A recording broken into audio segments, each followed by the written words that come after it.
I was just laughing when you said that thing where it's like, you were like, I don't know that I describe him as trash. Like, your problem, Peter, is just this, is that you're just too reasonable a person. Like, obviously, when someone like Dom says, like, he is trash, like, he just means it as hyperbole, you know? He doesn't actually mean that that person capable of, like... Yeah, let's go with that. Let's go with that. Let's go with that for the sake of the show. Yeah, sure. That's what I meant. That's what I meant. This is going to be another episode of the Best Damn League Show. And if you enjoy this show and or the content on this channel, by the way, there are other videos from this week, like Summoning Insight, already on the YouTube channel, or the Twitch channel for that matter. If you watch it on Twitch, throw us a little bit of a prime. Doesn't cost you anything anyway. It just gives us a little bit of human dignity, you know, kind of like you guys like to give to people who deserve no human dignity, aka Twitch streamers. Dom not included, of course. Present company not included. Never included, of course. Never, of course. Now, obviously, I'm struggling over here. You've already got enough. You've already got enough. So what we need is this. Also, if you're watching the VOD, just give it a like or sub to the channel or whatever, or put a comment. It all helps. Right, for this episode, we obviously have a guest. It is going to be Peter Dunn.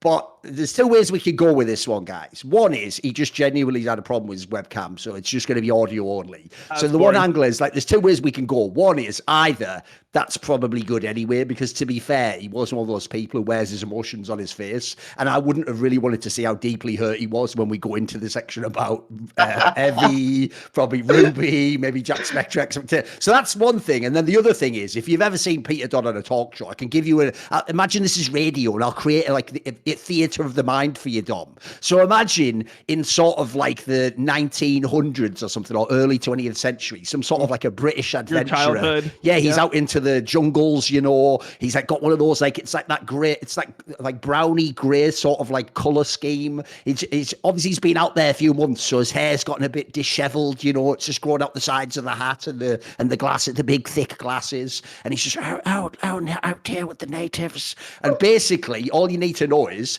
then just imagine that character played by a really old, dishevelled Hugh Grant going like, oh terribly, I guess, Thorin, that the draft could have gone better. Basically just like a super fucking amiable character you just pull in for, even though you know ultimately he will fail in the end, because that's just, it's a lovable character. So I think I've done it for you there. So now if we just get a lot of great league info, I think you can imagine the character we're talking to right now. It's not too bad. Perfect. And he has, to be fair, been on a mission, like I just said. He just came back from the jungles of North America, where there were all these like savage people who didn't understand like simple civilized elements. He's back to Europe, though. He's come back with tales of the new world and all sorts of things. And evil geniuses abroad and everything. Everything's on the table here. No, obviously, welcome, Peter. I will say, like the joke said, obviously we're going to talk about heretics. And here's the thing, Peter. Do we do that later? Do we make that like, do we warm up? We're talking about the good teams. Do we just go straight in the heretics thing now and have the struggle session? What do you want to do? What you choose this one, mate? I mean, all I say, Thorin, always a pleasure. I mean, entirely up to you guys, whether you want to hold the main dish or you know, talk about the LEC finals. You think we go straight in, Dom? Yeah, since no one wants to make the decision, we're going right into heretics immediately. Yeah, let's do it. You know, we'll just get it out of the way, and then we'll just talk about, you know, the fun teams at the end of the episode. Because basically, like, you know, the way we like to do it, Peter, obviously you are the coach of the team. You can do whatever angle you want, say whatever you want, take whatever position you want. But let's just put some of the criticisms to you, mate. So one thing is an obvious topic that dominated this show and most shows as the first round robin even began, was Evie basically being on Cassante like every single game, which the story presumably is. The other teams thought they could deal with that. And then this whole storyline that Dom essentially doesn't really buy, that like he had like the secret like God tier jacks that he had to like ban out every time. So what's your position in general on this, right? What have you thought of how you've used Evie this split? And there's no reason, were you shocked that people didn't take the Cassante out of his hands? A little bit, but obviously in scrims he's been playing a lot of other things. Like I say, his Gnar and his Drax are better than his Cassante. But Cassante is one of the few champions in the game that lets you go 2k down, 3k down, because you're putting jungle resources somewhere else on the map and still be very effective. So basically we use Cassante a lot as like a weak side bridge when we're choosing to focus attention somewhere else. Obviously it's been nerfed a bit now, so it doesn't do that as well. But that's kind of why we were playing Cassante, because if you look at kind of our team configuration, you know, we have high resource bot laner, high resource mid laner, and supportive jungler. So that means you have to sacrifice something. And basically, if you're playing these champions like Jax, Jax is a champion, really, really powerful champion, but normally has to be on strong side. Otherwise, because you have to jump in all the time, so otherwise you're vulnerable to being ganked if you don't have a lot of jungle attention. So by that's the way, why just as a quick aside, based on what you've said there, actually, in a weird way, even if you think of his, because Jax is amazing, maybe it actually would have made it harder for Heretics if people had let the Jax through them by that logic, right? Maybe. I don't know. I'm hearing that, and it's like that sounds good on paper, but when I think about the team, I think that Evie can't play with resources. So it's not like he's weak side because it's like, it's a team identity, and like we need to play another place. Like we've seen how Heretics looks when they play towards Evie. Like they'll give him like 2-3 kills, and he'll just run it down with the kills. He'll be even in like 10 minutes. So for me, like it makes sense what you're saying, but I don't think like it's not like a pass. It's not like, he's playing like weak side because like the team is set up like that. To me, it's like he can't play strong side. He doesn't know how to use resources. He doesn't play the map well later on in the game. So that's how I view that same point. Okay, so I'll put it like this. The BDS game is just BDS accepted. I'm not even going to argue that game should have been an easy win, but we threw the game. Okay, but let's have a look at the last series against SK, right? SK, what happened in the SK game, right? It's 21 minutes in the game. Evie goes into bot lane, kills the enemy Nah, and then he has the entire gold advantage on the team, and we take a fight 4v4 bot without our entire gold lead, which is on Jax, and Jax is low because of the 1v1 kill. He's hitting the tier 2 bot, deciding whether to base or hit the tier 2 bot, and we take the 4v4 fight to the death when he's hitting the bot tower, right? So to me, I think it's a bit much to blame Evie for this kind of situations. I think also in game 2 he goes 5k gold down. But why is he 5k gold down? Well, he's 5k gold down because he drops 1k for roaming bot at 13 minutes, which gives Lucian a huge advantage. He basically at 13 minutes he comes out to base, goes to bot, drops some gold, then walks all the way from bot side jungle into top, and then we take a fight in the top side river when 2 waves plus is crashing, so he goes another k gold down. And then at 21 minutes, there's another situation where we take 14 minutes. He's in the river. Team's taking a lost fight where we try to go for a pick. We would get aced if he doesn't trade 1-for-1. But he drops another 1,000 gold there. And I mean, I think that it's a bit much to go and say, Evie's just trash or something like this when he's sacrificing a lot for the team. I will say, for Heretics, there's 2 things about Heretics for this season, I think, which are fair criticisms. Number 1, Evie's TP usage is pretty poor, or Heretics' usage of Evie's TP is very poor, because I think when he was in Japan, they would call the TP and he would TP instantly, and I don't think we call for TPs at the right time. And I think that's a fair criticism. I think the second fair criticism is that our mid-game is pretty bad. I think Fnatic are worse than us, but I would say we probably have the second worst mid-game in the league. My lord, when you're comparing them, when that's the reference point, I'm already scared for you. They're not even in the tournament anymore, mate. I know. Yeah, but I would say on that, we have a lot of communication issues. And basically, like if you watch our games this season, there are only 2 games where realistically, I don't think we were not in a position where a better team would have closed the game comfortably. And that was the G2 game where we just get stomped through bot, and Vitality game 1 where we pick double range, double AD carry bot lane, and Bo cheese ganks after 2 ganks bot. Yes. And every single other game, I think, like in the SK series, at 20 minutes in both games, I think we're like 4k gold ahead. But our mid game, like we have a lot of, I think, the correct term is decision paralysis, because our comms are really, really untidy due to language issues. So these things will be sorted. Yeah. These things will be sorted. One thing I'll say is I do agree with you. There were actually a lot of leads in Heretics. It wasn't like decent positions. I was just laughing when you said that thing where it's like, you were like, I don't know that I describe him as trash. Like your problem, Peter, is just this, is that you're just too reasonable a person. Like obviously when someone like Dom says like he is trash, like he just means it as hyperbole, he doesn't actually mean like that person capable of like, yeah, let's go with that. I don't know. Let's go with that for the sake of the show. Yeah, sure. That's what I meant. That's what I meant. Or It just means, he inefficiently uses resources and Yeah. sometimes doesn't communicate his position correctly and is therefore not coordinated with his teammates in his map plays. Yeah. But aside from that, he's a good guy or whatever. he has a great personality. That's what I say about him. Yeah, he has a great personality. So my problem with a couple of those situations is not necessarily that like his team is playing perfectly and he's he's not getting sucked into some bad situations, but it's what he does once he's sucked into the bad situation that to me is like the inexcusable part. So for example, when you talk about the time where they're getting caught mid, right, where he's bot, he's hitting tier 2 and then they get caught mid or whatever. When they get caught mid, that could just be, oh, our support died. It's fine. We wait for our support to come back alive and then we can play the map again. Obviously you lose some tempo, you lose some vision, whatever. But the way that Evie plays this fight makes that a game loss. Like he jumps in as Jax as if the fight is like a straight 5v5. Like this is a TP situation where we're trying to back off. We're trying to neutralize the situation. It is a straight 4v5.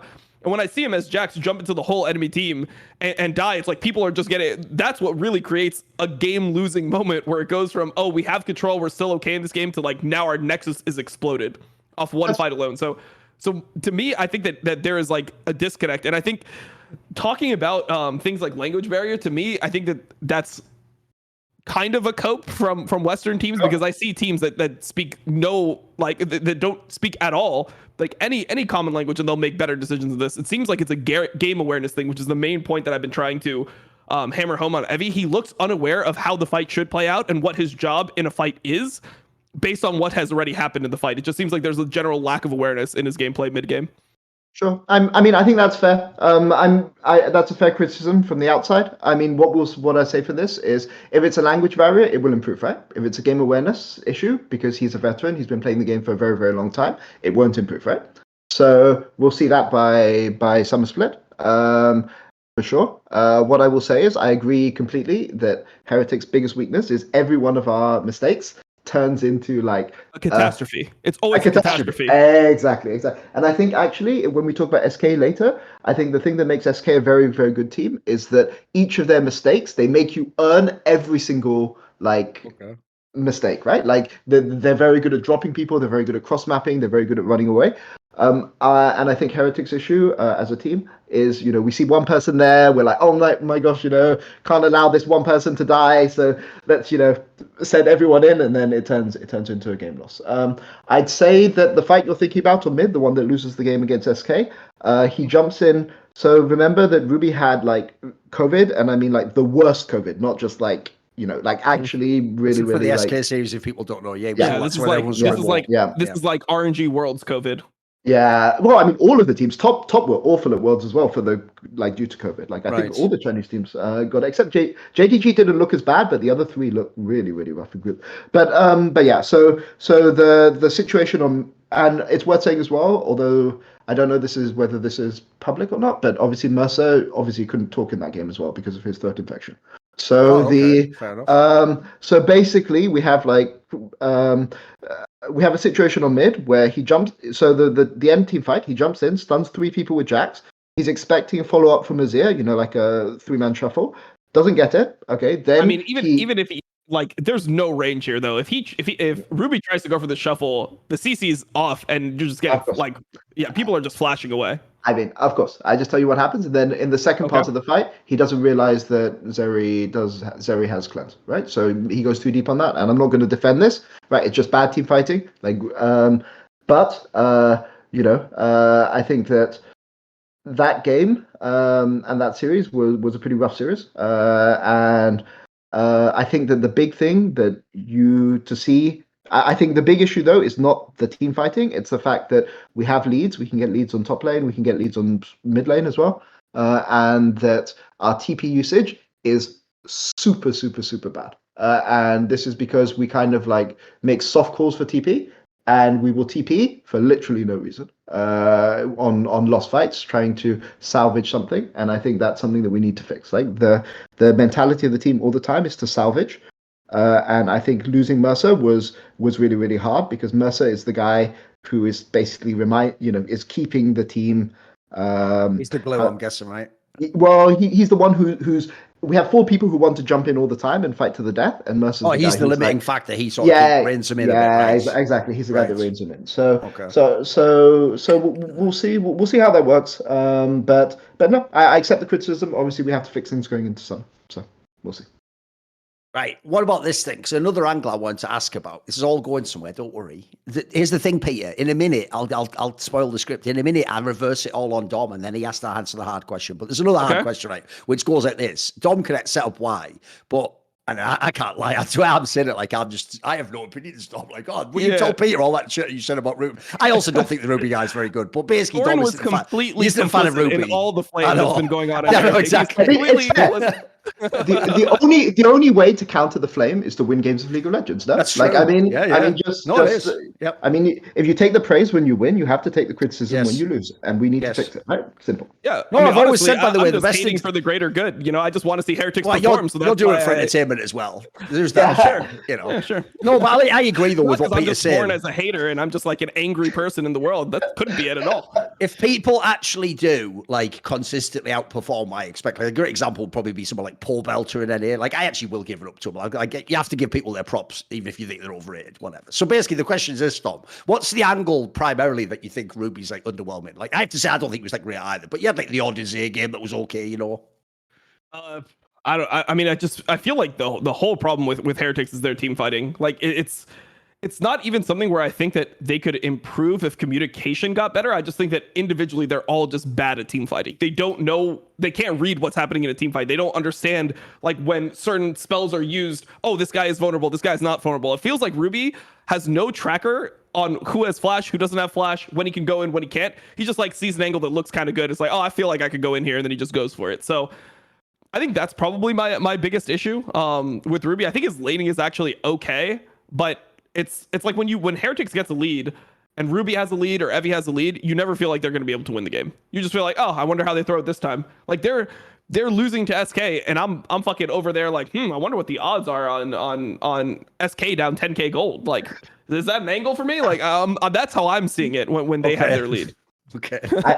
You're shorting them on the stock market, as it will. Yeah, I'm shorting them instantly. Like, okay. I mean, all I say is we have Heretics time in scrims, which is approximately 15 minutes, where, you know, until the end of the game. No, it's not until the end of the game. It's normally like 15 to 20 minutes. And if the game is not lost between 15 to 20 minutes, then normally we're fine. But the joke there, Dom, is the Heretics times for the other team. If they can just survive 15 and 20 minutes, they win the game. So it's quite a nice setup in many ways. Yeah, definitely. Little 15-minute quickie in and out, you know.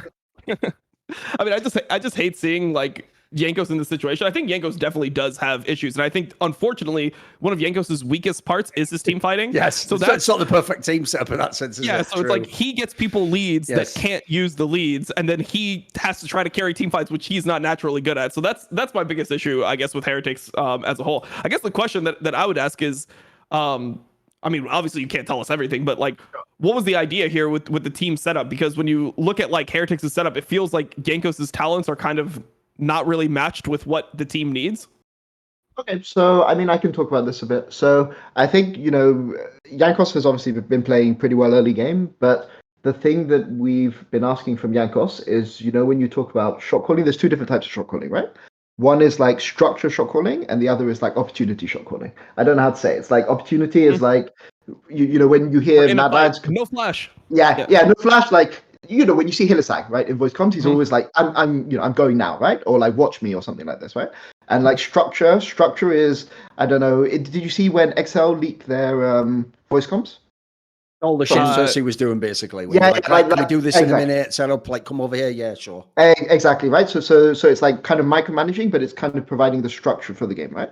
And you can be really good shot callers at either the 2 types. Like, I just think of somebody else, like Kazi. I think this is when we talk about Mad Lions. I think this is why Kazi Hillisang is such a good duo.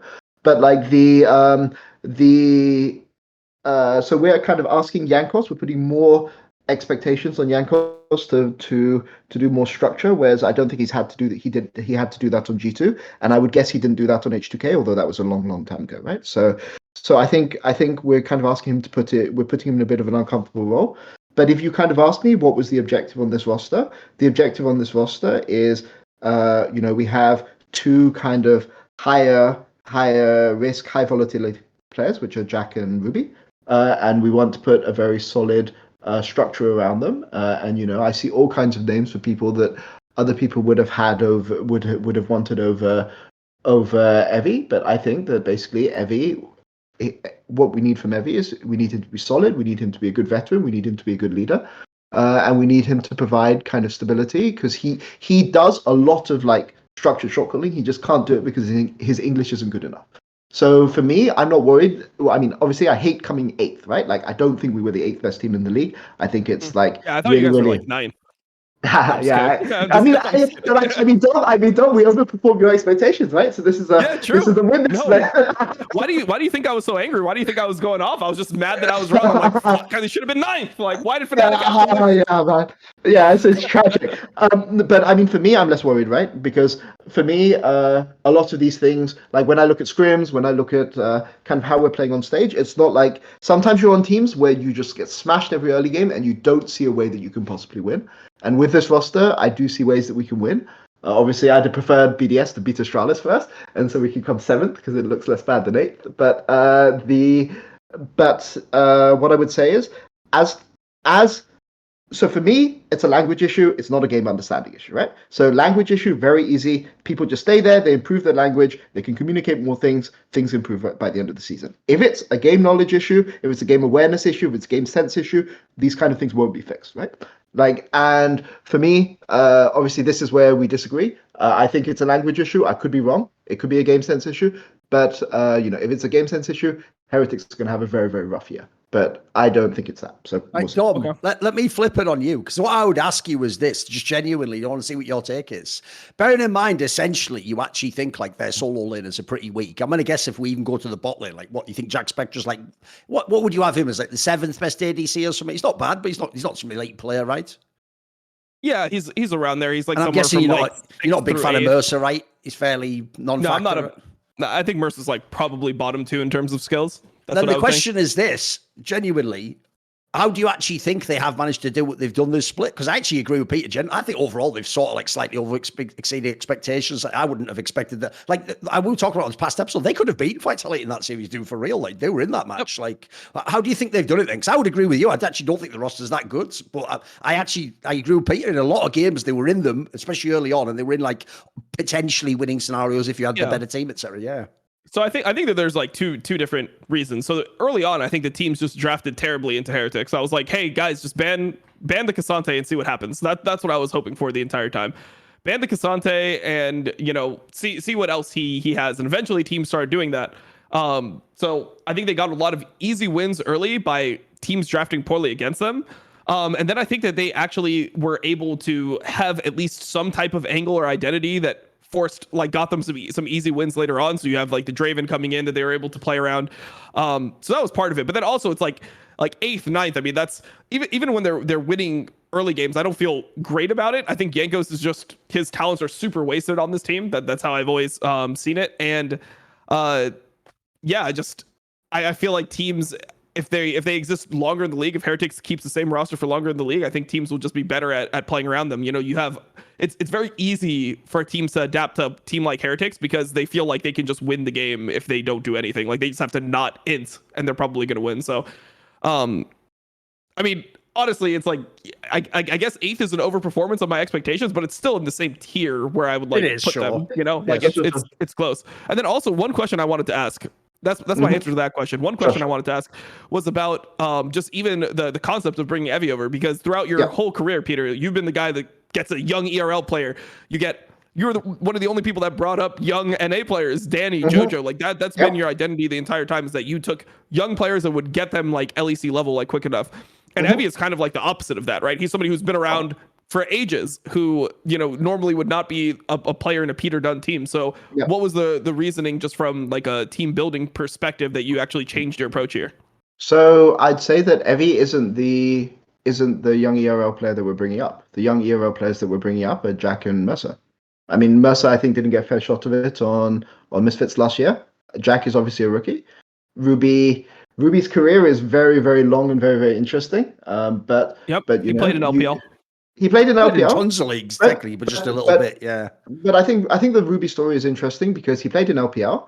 his team was actually doing okay. Rogue Warriors were overperforming expectations. Why did he get recruited to LPL? Because he was good at he was like the best or the second best mid in Korean Challenger, rank 1 Korean solo queue, goes to Rogue Warriors, performs decently, not spectacular, but decently.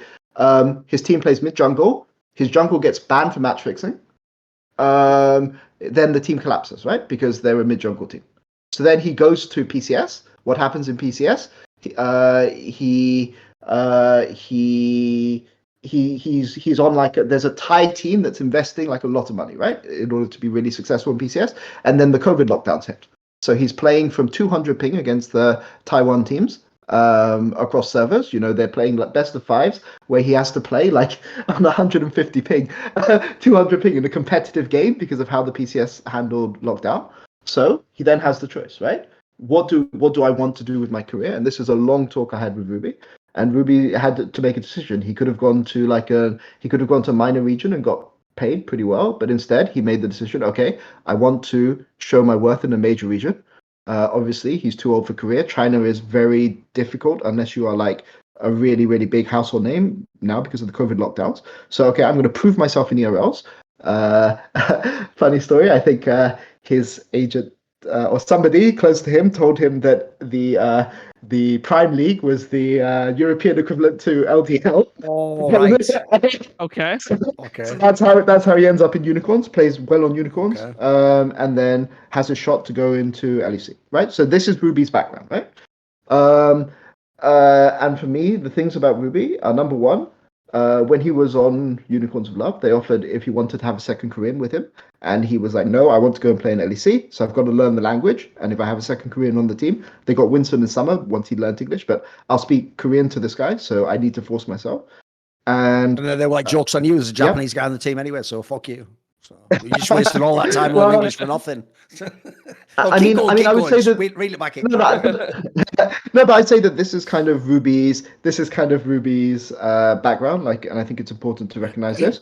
But it's obviously taking him a little bit of time to adapt to the highest level because he hasn't played against like high level competition on low ping. PCS really doesn't count for like 2 years, right? So we'll see. I think his laning is good, but I think he's picked up a lot of bad mid-game habits because the things you can do and get away with in Prime League and PCS are very different from things that you can get away with in LEC. Like the mistakes, the kind of mistakes that you punish are completely different in the two leagues. So I think that's where he needs to get better. And I think obviously he has the talent. Like when he was back in Korea, he's high in Korean solo queue. He's shown over his career he has talent, but obviously our mid game is atrocious, and he's part of our mid game. Okay, so that's what I would say about that. All right, well, let me ask you this then. Does that mean you're actually making the case he's underrated as a player? So I think he actually had a good series against Vitality. I think that actually, like, people focused on bot lane, but I think he actually played pretty well into perks.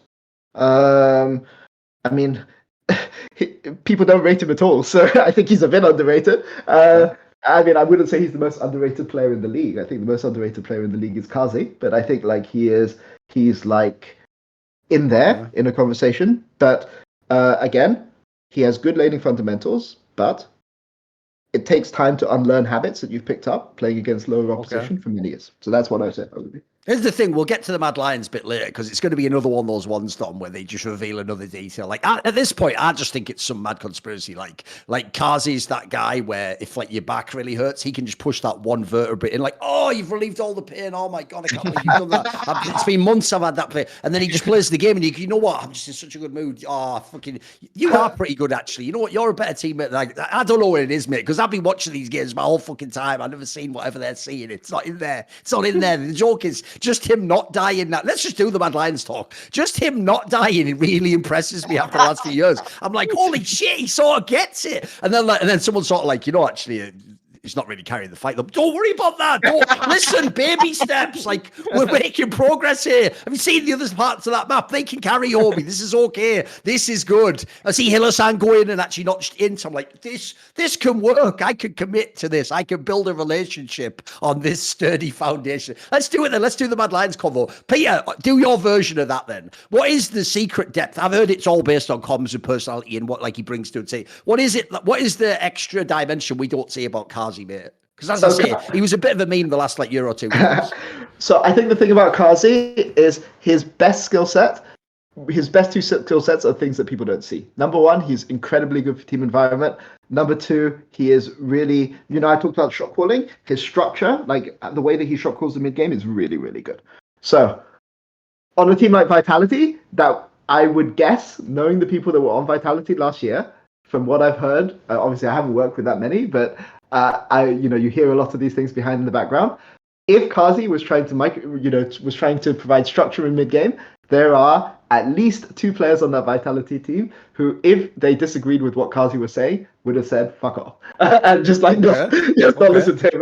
Right. I'm not going to say who they are. I think we can guess. Sure. Yeah. But definitely one of them wasn't Alfari, right? He doesn't seem like that type of abrasive person. It's just a happy-go-lucky, get along, go along to get along type of guy, isn't he? I couldn't possibly comment, but I mean, from what I know about what happened in 2021, right? The two main shot callers on that team were Humanoid, who was like, opportunity shot caller, and Kazi, who was structure shot caller, right? So if you want to know why Mad Lions were rough in 2022 spring, it's because they lost the two voices, and then they brought Niski in, who actually provided some more of that voice, which they didn't have before.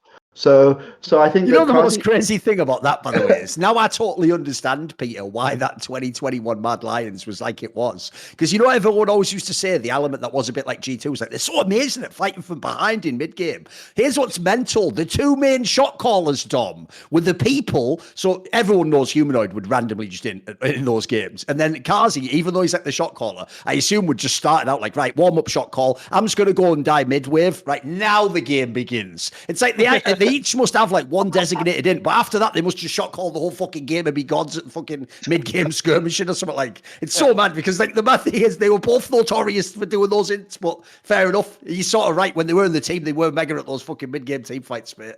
Well, the interesting thing about what he just said is it's the public perception is actually the opposite of what he said, where Humanoid was the one that was a structure shot caller in people's minds, where he would micromanage, like, or he would do the macro. He would say, hey, I'm going to this side lane, I'm pushing to here, and then when I like push this wave, then we're going to fight over here. And then Kazi was the opportunity, kill this guy, kill this guy, kill this guy. They said he just shouts the name of the team fight. Yeah, exactly. The name of the champion they're going to kill in the team fight. So that's actually really interesting to hear because it goes against what the popular narrative is right now. Obviously, no one knows what goes on in the team inside of the people, but people have, from hearing mic checks and things like that, deduced that Kazi was the one that was more of the opportunity player. Sure. So it started like that, and then I think they switched. Like 2020, at the start of 2020, Humanoid was micromanaging 4 people. And then I think by the G2 series, that Mad won in 2020, Kazi was doing the majority of the primary shot calling in that series in spring. So I think that's kind of when it's that. Oh wait, actually they won that. Oh, never mind. It was Caps that didn't end the game. Okay, so he was the one that shot called to not let Caps end the game. Perfect. Yeah, exactly right. And he's the one that shot called for Shadow to run into 5 people with Ocean Soul 1v5 and survive. Right. That's got a cool sense of humor. I need that shot caller. I know. Yeah. No, I've told the story on stream. That's actually a really popular thing. I think Piglet started it, where what you do is you make the wrong shot call on purpose, and it's like a trust fall. You want your support to ink to prove to you that he has your back, that he's really a ride or die. Yes. Like that's honestly a respectable way. When I heard that in reviews, I completely understood what they were going for. At first, I was trying to break down why would it be good for him to walk in 1v3, but then once I realized that you're trying to condition your teammate to listen to you no matter what, and if you prove to me you'll die for me, then I'll be confident and able to go for the fights that I want to go for. Once I heard that, I respected it. What's this like simp conditioning fucking technique? Like I die for you, milady. Yeah, pretty much. Like. Yeah. Okay. Yeah, that's my boy right there. By the way, Peter, since obviously you worked with him, right? When you were there, obviously you were like a big lightning rod for criticism and praise. A lot of people gave you a lot of the praise for the Mad Lions period. In the time that you've been gone, it also looks like Mac's done a fucking amazing job, mate. Like all these different sets of players. It seems like he always gets more out of the group than people would expect when we do our cynical roster breakdown in the off season. You know, what do you think what is his strengths that allow him to do that? Do you think? So I think Mac is very, very. So Mac works incredibly hard for the start, but I think he has a really, really good understanding of how to get good team environment for his players. And I think the way that he recruits players, I won't go too much into detail on this, but let's just say he recruits players, like mechanics are important, but team, like he has an idea of what kind of players he wants. And I mean, personality wise, what kind of player he wants. And I think, again, I'm just trying to think what I don't want to leak anything like that Mac should have the right to talk about himself. What I would say is that firstly he's very good at he's very good at building team environment. He's quite good at working with junglers, and he's also very good at making sure his teams have good game plans and to have like the right kind of coaching staff that balances off each other. And I think that Mac is very, very good at kind of the coach building, team environment building, structure building that I think is that and I would say that he's like a really, really big reason why Mad are able to be good so consistently with just that one split. And honestly, from what I've heard from that one split, maybe it was a case of a certain player or being brought in for mechanics rather than culture fit. That's what I would say. So it didn't quite work out. But yeah, that's all I would really say on that for Matt. So he has a nice roster for what he's looking for this year, from what I know about the four players. I don't know Chasey very well, but the other four I definitely think are good fits. The problem I have, Dom, like we should give some of our own takes as well, catch fucking grill Peter only. The problem I have on the Mad Lions topic is this. It's like, sure, on paper, I'm probably going to say I take them to beat SK. Like, I think they should be the better team. They've got more experience. They've just got really good players in certain key positions. They look like they've figured out how to show up their weaknesses, blah, blah, blah, the rest of it. But even so, I also thought they were another one of the teams, actually, from this, like, groups section that was, like, a tiny bit underwhelming, even though they came out in second place, Dom. Like, first of all, they can throw games against fucking anyone at any time. And then secondly, like, they're just, like, that, the Chasey guy, if you watch the right games, he looks really good, but sometimes he looks mad coin flip, mate. Sometimes he also just looks like he just didn't sit, mate. So I don't know. I feel like this team's so fragile, if you know what I mean. So one thing that I would say here about this matchup is that SK is obviously the team that has been struggling in most early games. If you remove the Vitality game 2, that Vitality just ended up drafting the Karthus and completely fucking sending it in that game, they've been behind in most of the early games that they're playing. I mean, I think they lost both early games to Koi. They lost both early games to Heretics. They lost the first early game to Vitality. They look like they get pretty far behind as a team. And Mad Lions is normally pretty good at getting ahead in the early game themselves. So I feel like it's just going to be a war of like, can Mad Lions throw the game or not? Like, can they close out the game or not? And I feel like Mad Lions has been decent at closing out the games, and they might just have a big enough goal lead to be able to close it out anyway. So that's why I think Mad Lions will beat them. It's not really that I think Mad Lions is not a flawed team. It's more that their strength matches up really well into like SK's weakness. Yeah. What do you think, Peter? Because obviously what makes this an interesting one is, like I say, if you just go with the big names, it's easy to pick Mad Lions. But actually, obviously, SK has impressed people this last week. Sure. And if people really think stylistically they're better, but maybe, like a lot of people, for example, think Exakic's like the best player in LEC right now. So does SK win this series? What do you think? Actually, I completely agree with Dom that they match up really bad stylistically into Mad. I think the thing about Mad Lions is if you give Niski a 3K goal lead, a 4K goal lead, he knows how to close the game out consistently. Yeah, but I say that's a fair thing to say about Niski. The other thing I would say is that the way that Koi beat SK is that they hard targeted mid in the 2v2, and that's all that Mad Lions do in the early game. They play mid jungle 2v2 with Hilly roaming sometimes if they can't win the 2v2, and that I would say Niski and Luria have better synergy, and you could argue better hands than Certus Markoon. So unless Markoon is on Elise, which is like the games that SK were winning early game is basically when he's on Elise. Provided Elise is out, I think that it will be very hard for SK to contain Mad's early game. And, Mad if you give them a lead, they're very consistent at closing out. So I actually agree with everything Dom said. Okay, let's talk a bit about SK then.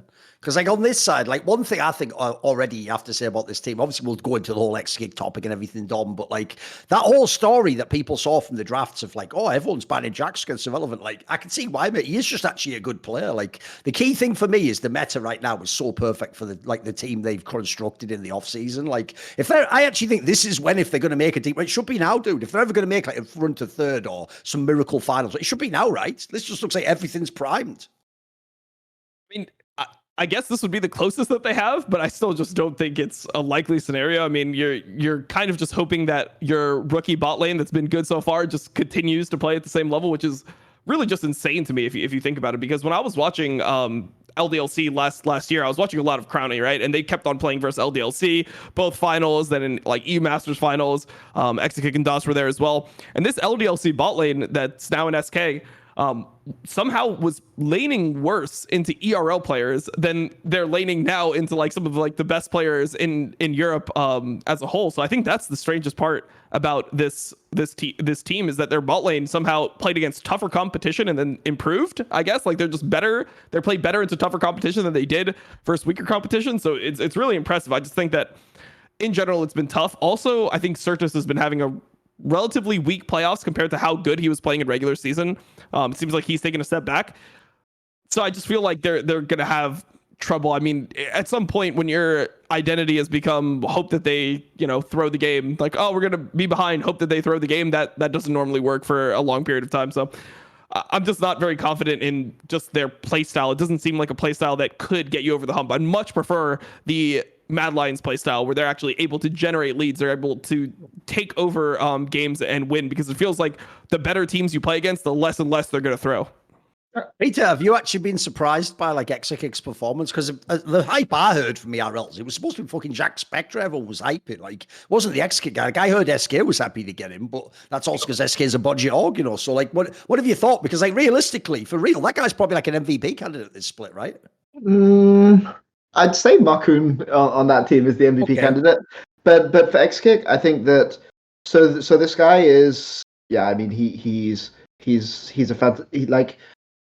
So this guy used to call himself like 15-year-old Kati. So that's actually how I first heard about him back in the day. That's his solo queue name that he used to go by. And basically he's always had really, really strong mechanics. But I think that so he has a big advantage because he has a lot of inbuilt synergy with his current support, right? So a lot of bot lanes are trying to find their synergy right now. You can maybe see this Kaiser and Neon, for instance, right? Like these are two players that were both pretty solid last year and kind of struggling to play together as a duo. So they've never had that issue. It's also worth saying that SK started scrimming before anyone else. They were the first LEC team to start scrimming, and I think you can kind of see that. You can see what they've got in the team. I also think Irrelevant. So bear in mind, I have Mercer on my team who was on Misfits last year. I would say that of the players that were on Misfits last year, Irrelevant was the best player on Misfits. And spicy take. Okay. VTO got the plaudits, Neon got the plaudits, but I mean, I don't think Zantama got much. But like the point is that like to me, Irrelevant was him weak side and is what allowed them to get into those fights, presumably. Yeah, but also he could play Renekton strong side and things like this. Like he wasn't always playing weak side, but the problem is that VTO is a player that just doesn't move, right? Like I mean, he is a player. He sits in mid, he farms up. He if his enemy mid laner was roaming last year when he was on Misfits, he would just push the wave and get plates, right, and just not match. And the fact that Irrelevant was able to do as well as he did with basically no mid pressure at all, like he mismanages his wave, he's completely fucked because enemy mid laner and enemy jungle are coming for him. And the fact he was able to do as well as he did with that mid laner okay, the French fans are going to like get what's the MVP in the league, but yeah, keep going. Yeah, but he played mid laner. Okay. You just don't respect French players. I know. I mean, it makes sense. Someone get Vethio your fucking Korean passport ASAP. And he played. All I will say is he played and picked for himself to look good, right? And sure, he carried lots of games, he right? wasn't good. Okay. No, that's not what We just got to dig the hole deeper and deeper, just bury Peter Dunn, and then we'll just continue with the show, you know? Yeah, it's like we're at the beach, the tide hasn't come in yet, the tide is on the horizon, and then, I'm digging the hole. No, but look, somebody has to play weak side. He did it really, really well. And again, what I would say about VTO is he is the type of player that plays very well with resources roaming into him, right? And that is something that that's one of the reasons why he looks worse this year, right? And Irrelevant played really, really well without those resources that would otherwise have been coming to him, but instead went to mid. So that's all I would say about that. But sorry, we were talking about SK. Yeah, SK. So SK aren't a team that surprises me that much. I think they're very well coached. They're really logical in how they play the game. So yeah, you can always see what they're going to do. They don't make very big mistakes, and when they do make mistakes, they minimize really, really fast. I think that's a good thing about SK. My other problem on the SK angle as well, Dom, is like, as much as I have to say, like, narratively, they've done an amazing job to go this far.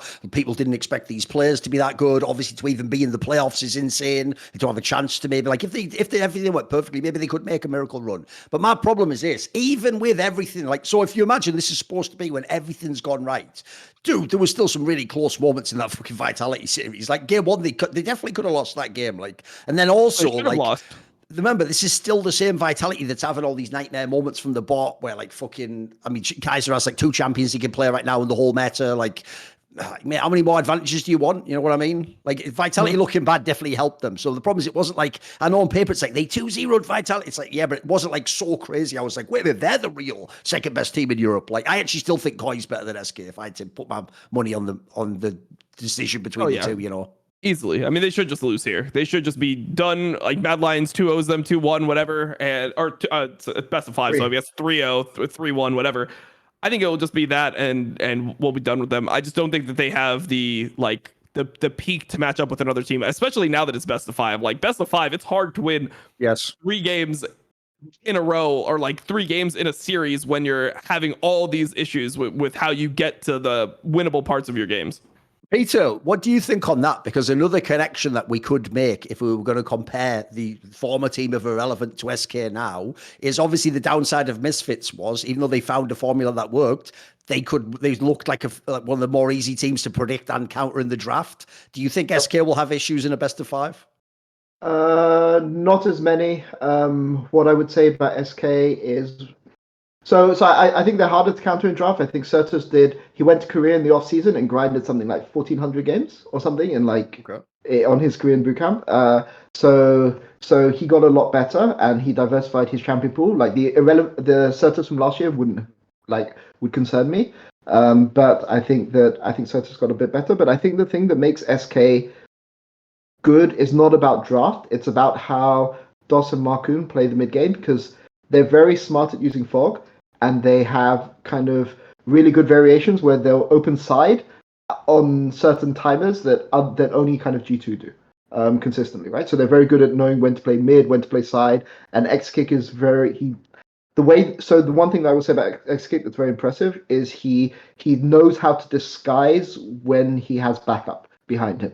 And if you look at him, how he plays the game with fog, versus all pro teams have like replays of games, right? So we can see vision lines, right? So the way that Exit plays around enemy's vision is really, really good. But for draft, I think that I don't think they're particularly exploitable in draft. Like I don't think you can ban their bot lane out, even though some people have tried. But yeah, I think the really interesting series in this playoffs is Mad versus Koi, because G2 are going to win really, really comfortably. Whoever wins first. Thing is, though, like you say, though, like if you are Mad Lions, if you essentially just gangbang their fucking mid lane, like it's a pretty good strategy to probably win the series, right? That's what I'd expect Mad to do. Yeah. Because the other thing as well to me, Dom, is this. Even though people are talking about the idea of like, yeah, but like they can just execute and that should be the best bot lane against, I mean, basically everyone except maybe G2, and even then people probably think they're slightly better than them. The problem with that as well, Dom, is I don't think this is like the meta where you're going to consistently get wins out of bot lane. Like, have you seen in LEC right now what bot lane fights are like in the first fucking 5 minutes, mate? It's a bloodbath. It's like the old school LPL. Everyone just fights constantly. It's like you think of how like the Koi bot lane, mate. They just flip a coin. If it comes down the right way, they get the kills. If they don't, they're down 0-2. Like it's really hard to consistently win like that. You might even have a draft set up for yourself, then just lose 2 kills at the beginning of the game. Yeah, I mean, I think the thing that makes SK's bot lane good is that it's not just that they play like just bot lane well, or they're like useful in the game, or they get leads. It's that they play the entire roster of meta bot laners. So they play Lucian Nami really well. They play the Caitlyn Lux really well, where other teams just they can only play one of them, or they want to ban them out. For example, that would be the only advantage that I could see SK having over a team like G2. If you ban out Draven and then you go for something like Lucian Nami, what is the answer going to be? Do they have enough aggressive champions to keep up with the fact that you actually play the OP, like the standard meta champion super well? I think that's probably their biggest advantage. But it's hard to do when the games have been going the way that they are, and you really need pressure elsewhere, or it becomes too easy to comp around or play around what your strongest part is. Okay. By the way, just for some thoughts on some of the other teams that were eliminated, and then we'll go into the big teams and talk more about the playoffs, right? Sure. What did you actually think this split, Peter, of Astralis? Like, I'm actually incredibly shocked. I thought this would be like one of the absolute worst teams with no chance. I don't rate the 113 guy at all. I think Dale's not that good. Like, I'm actually very shocked how far they were able to get. Like, Kobe actually looks like your old boy Kobe, mate. Was fucking killing it. I mean, I've always thought Kobe was really good. What I say about Kobe is that this season, compared to last season, he's been really grinding solo queue, really grinding champions queue, and he was like top 5 in solo queue for quite a lot of the split. And I don't think that I've ever seen Kobe like as consistently be high up on the solo queue ladder. So he's put in the hours, and basically it's paying off for him. I think the thing about Kobe is he's always been really, really good at team fighting. The questions you would have about Kobe are his laning phase, and he got a lot better because he just put in the hours, right? And you know, he's playing 60 a game, 60, 70 games a week, just making sure that he's better. And, you know, besides that one game where, who was it against? Where Finn was on GP and they got murdered bot lane. It was Ezreal Karma versus Lucian Nami. Was that against Koi? I can't remember. But I remember GP, like Finn carried the game on GP. But I would say, I think that was Mad Lions. That was Mad Lions game 1, right? No, it was in the last week of regular season when it looked like they weren't going to make playoff. Okay.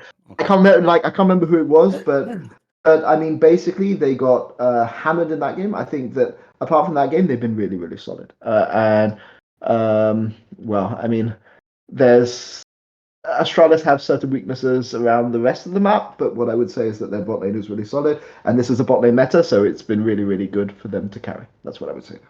Yep. I go on, jump in. I mean, I just wanted to jump in with the recent news. So, like, as soon as we started the show, one of the first things that came out was that Dayor is benched. And I thought that the way that the announcement was made was, I mean, I leaked this on Power Spike because I knew ahead of time. But I think the interesting thing is they normally, when a player gets like removed for a team, or if they like, you know, aren't in their slot, they won't use the term benched. Like, I feel like benched is a very like, you know, it's a sports term or something where it's more casual, where you say, oh, this guy got benched. You don't say, oh, this player, we are benching this player. You know, normally they'll be, oh, we're, you know, moving this player up.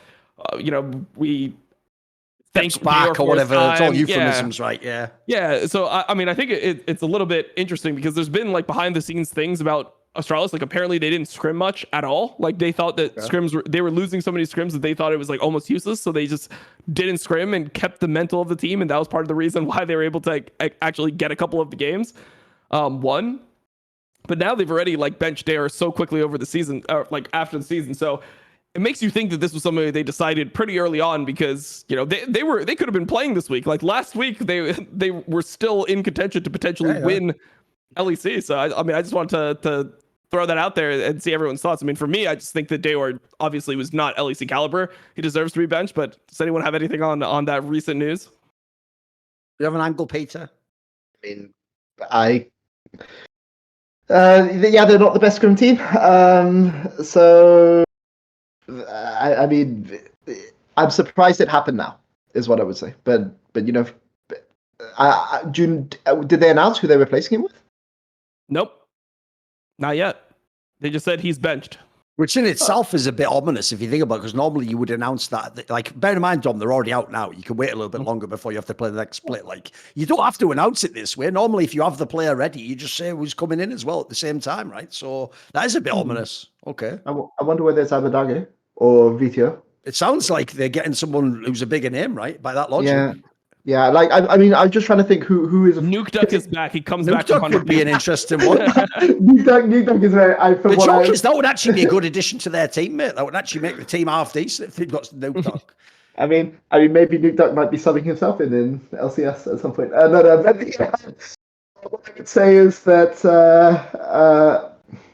I'm just trying to think who, because it's not easy to get an ERL, a really top ERL mid laner right now, because they're all in. They're in the middle of the season, so I'm just trying to think who's free agents. There's like Abadage, who they might be able to get from XL. I couldn't tell you who else it could be. I literally cannot think off the top of my head. Nemesis? It'd have to be some old player like Featherman from SK Prime or whatever the fuck, you know what I mean? It'd have to be someone weird like that, wouldn't it? Yeah.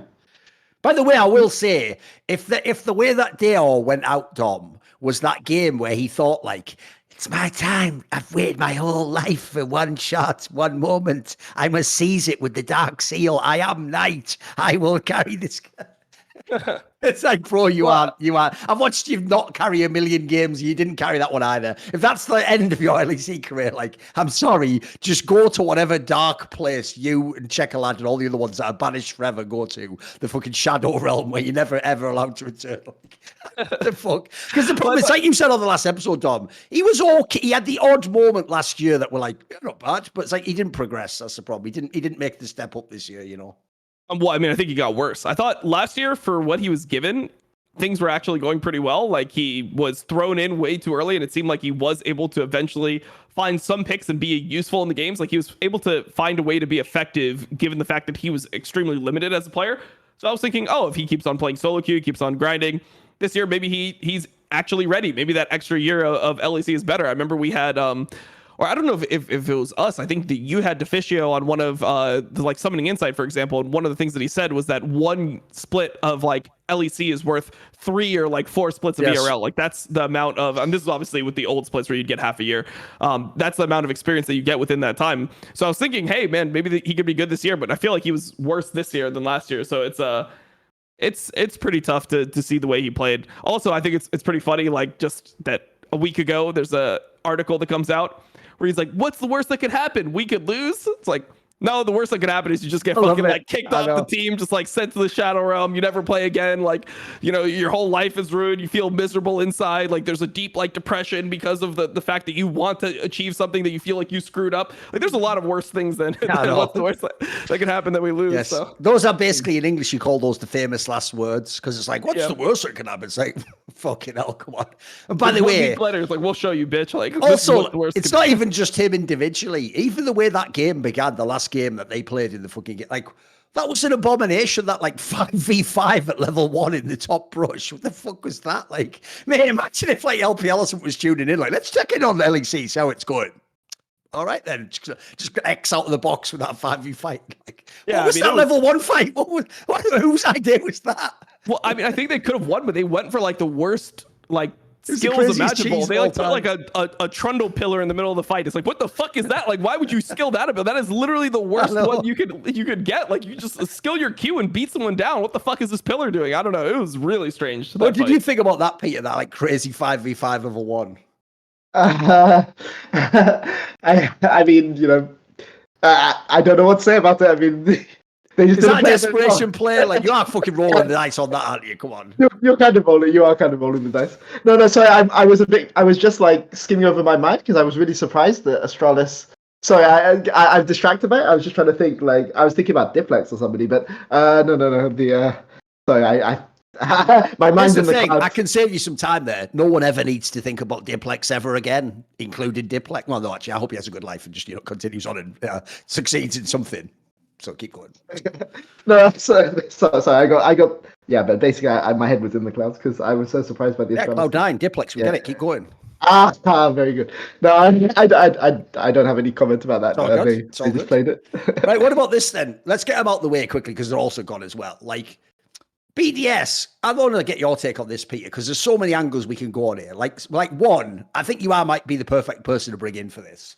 Because you are one of the all-time great fucking goalkeepers who just dives in front. Get down, Mr. President, a player's being criticized. Get down, please. You don't know from scrims what he can do. Like, you are the ultimate bodyguard of all time, right? So the question is this, right?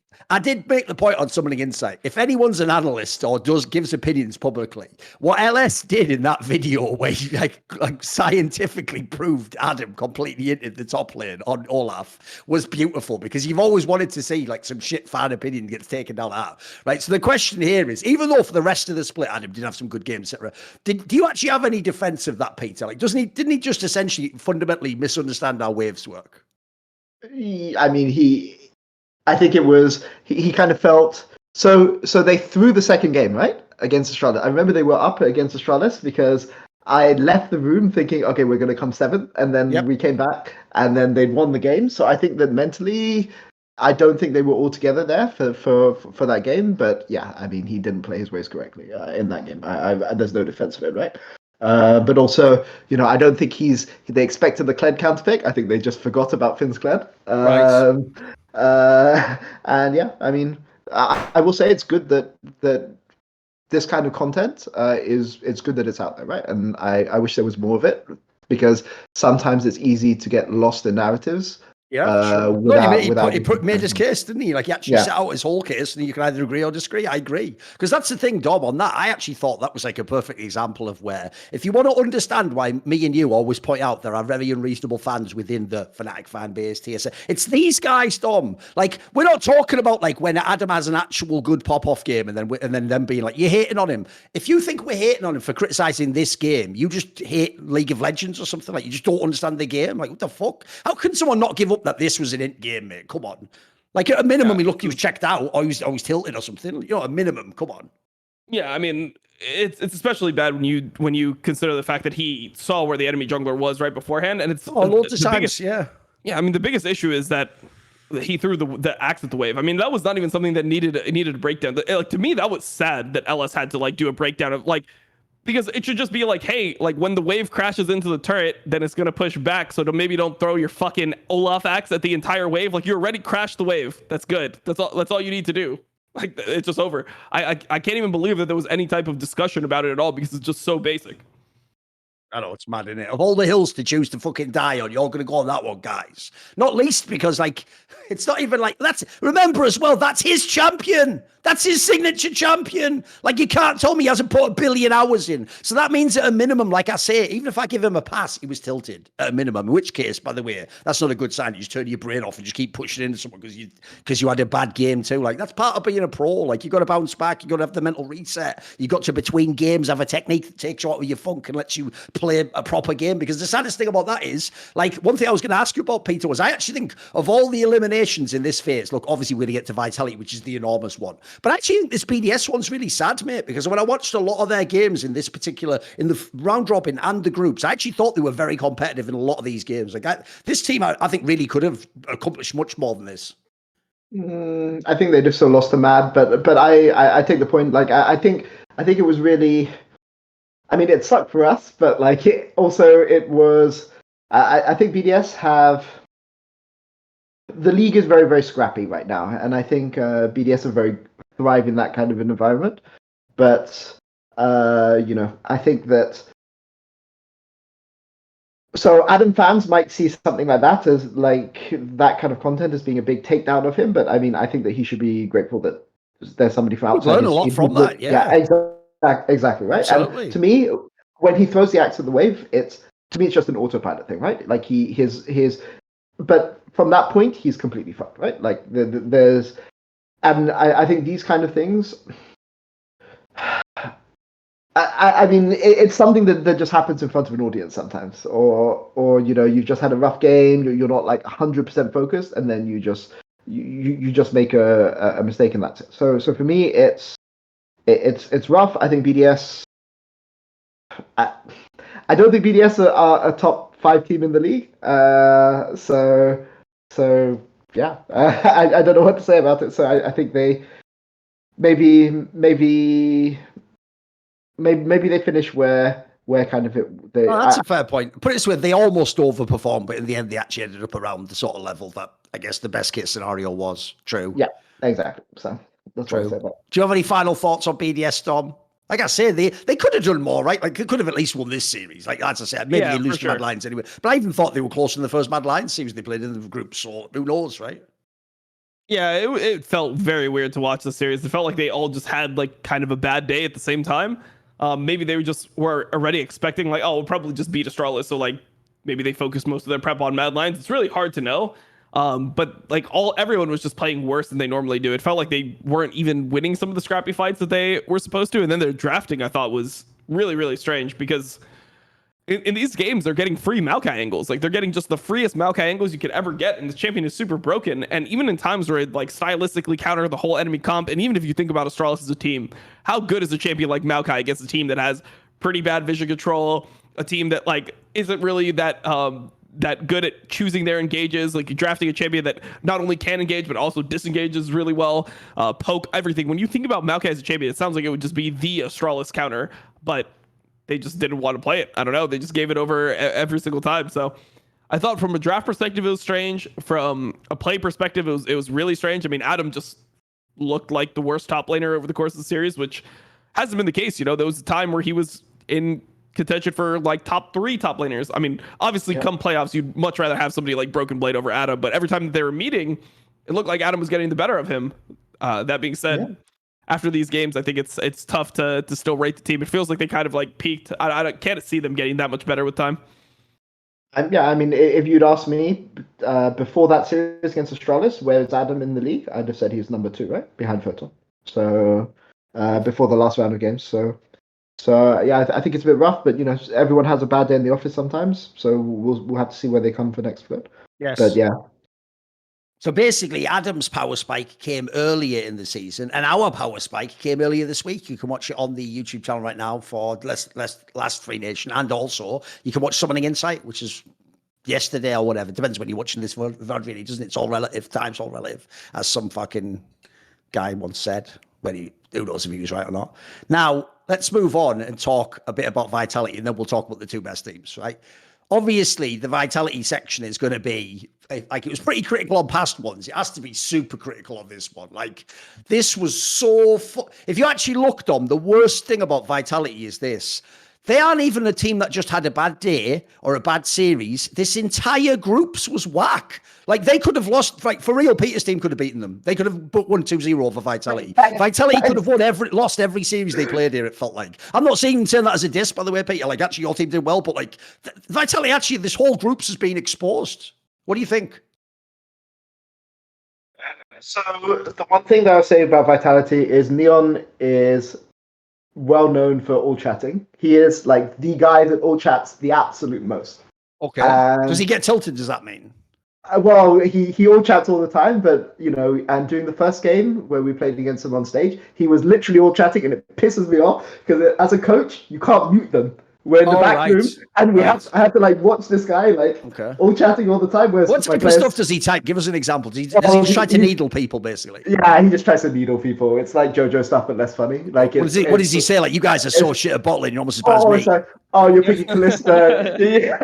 You're picking Callista. You know, you better hope that you guys are 5k up at 10 or something like this. You know, just tiny. Yeah, like, but you know, it's trash talk. He does it a lot, but like nobody else on Vitality does it, which is quite sad because Plex is really like in game 2 when he just was running it the fuck down. That's what I was gonna say. Literally, when Mercer hit the hook on him, game 2, he literally didn't type for the rest of the series, and that's why when it happened in game 2 and midway through game 3, I thought the series was over because you can literally see, because he all chats all the time. You can literally see his mental state by what he's typing in all chat. So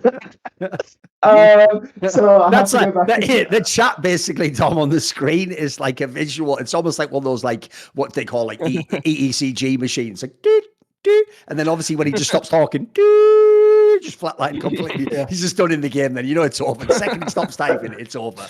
It's tough. But if you're going to do that, like you just have to chat. You just have to chat even when you're losing. Yeah, you have right? to like, not ever like, stop. Exactly. You can't give it away. Like you say, it becomes a counter tell to you that you're tilted if you stop. Exactly. Yes. Exactly. Yes. Like Jojo and Jizuke are two players I've worked with that like love to all chat. And trust me, when they're running it down, they type. Oh no, the joke is when Jizuke hits, he'll do the big XDDDD. You know what I mean? Like exactly. Yeah, those guys will never stop. Yes. Yeah. So I don't know what was going on behind the scenes. Obviously, I didn't check. I haven't checked the in-client VODs yet to see what was going on in the chatting front against SK. But I like the way this is an actual angle, Dom, that he's using for analysis. Like, well, the thing is, Dom, I can't tell you yet what I think about the series. I haven't really got into the logs yet and analysed them using Chat GPT that I'm going to have analysed. Like, imagine you were the coach of the team with fucking Neon on your side. How would you interpret this chat? Like, oh, he's afraid. It's like the fucking Starship Troopers, like, it's afraid. He is afraid. Oh no, I've given away the top secret analysis we did for Vitality. This is what coaches do. I've always wondered what coaches do in League of Legends behind the scenes because like 90% of them are useless, but now I know they analyze game chat. I know.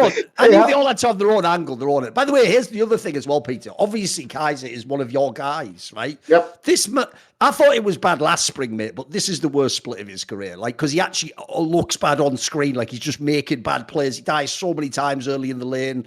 Give us some thoughts on what's going on. And obviously, he's not really suited to the current meta. He just has to play like Alistair and fucking Leona. That's about all he can do at the moment. Sure, but I think it's more than that because G2 basically don't. So G2 played range supports in playoffs, but basically G2 were basically almost playing a ton of melee supports, which tells me that Vitality probably scrimmed a lot against G2.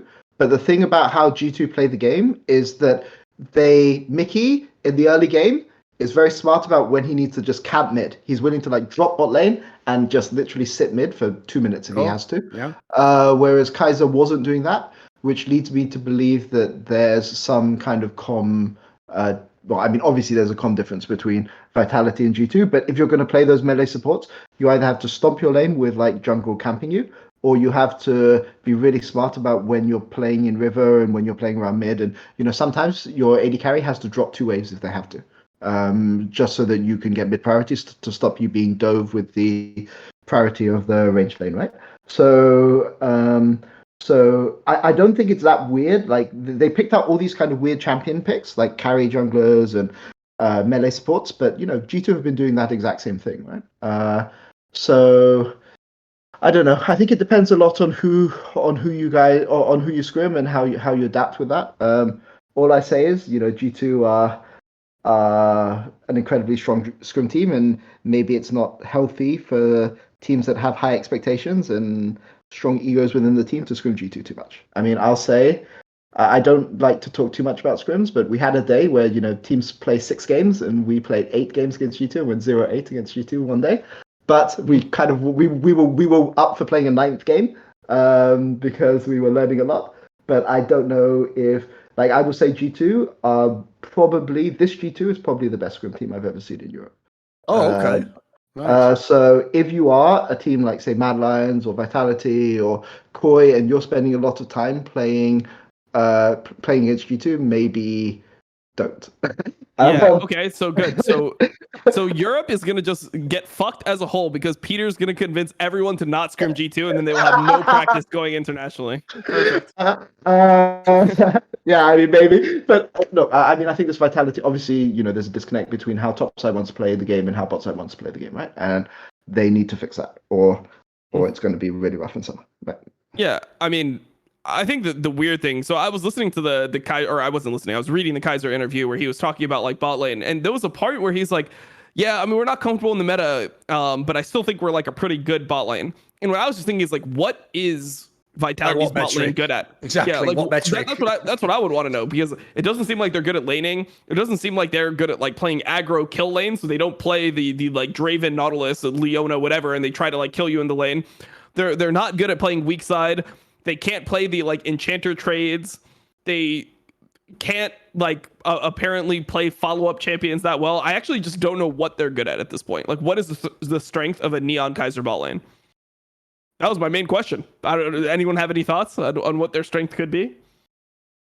I mean, Kaiser's are they like secretly better in scrims or something, Peter? no comment. No, I mean, That's good enough. Like that's honestly. enough. We all exactly that's enough. We know what that means. what I would say is that Kaiser's biggest strength is how he plays with his jungler, right? And how he plays with jungle mid. And actually, if you look at him on Mad Lions, every single time he was having a good split, he had a mid laner that he could play through, right? His worst split, mid jungle he could play through. His worst split on Mad Lions was the split that they had Rika, who, I think Mac has talked about how Rika wasn't that vocal in comms and things like this, right? It makes sense, yes. Yeah. So this I don't know between this split and that split which one was his worst, but when he's had Niski, when he's had Humanoid, he's had a lot of really vocal people. And I'm not saying Perks isn't vocal, but he's never had so he's always had really vocal junglers and really vocal mid laners. And maybe there's it seems like Bo is talking a lot in comms, but maybe he's not getting the guidance that he needs from mid jungle, so it's when they play together. Because actually, I think that him and Bo, if him and Neon don't play that well together because he's playing melee supports, that's fine because you can just roam and play with your jungler. But he doesn't when he's playing melee supports, he's not roaming really well with his jungler. And yeah, obviously the 2v2 bot has been talked about a lot. But I mean, people can just see that from how they're playing in game. So, I think Kaiser's still an incredible player, but I think Vitality need to incorporate him better within what the top size plans are. And yeah, that's what I would say about Kaiser. Yeah, I mean, the question for me is can he just not lane anymore though? I know he wasn't always the best laner, but it feels like he just cannot lane. So what's happening with that? Even if you think about his worst splits, it was never close to this bad. He was never somebody who just couldn't lane. They can't lane on anything. They can't play aggro lanes. They can't lane while playing weaker lanes. They can't play lanes that push. They can't play lanes that are supposed to lose gracefully. There's no way for him to lane. He just dies level 1 or loses the game level 1 almost every single time. I just don't know where his strengths are. And obviously, I think it's a really bad look when you have somebody who's talking about their meta issues and then they don't play champions queue, they don't play solo queue, and they're no. Got to figure it out in the game. I think that this is the same issue that happened to Wonder, right? As soon as G2 stopped winning, it stopped being, haha, he plays WoW all the time. That's funny, to being this piece of shit. He doesn't give a fuck about his job.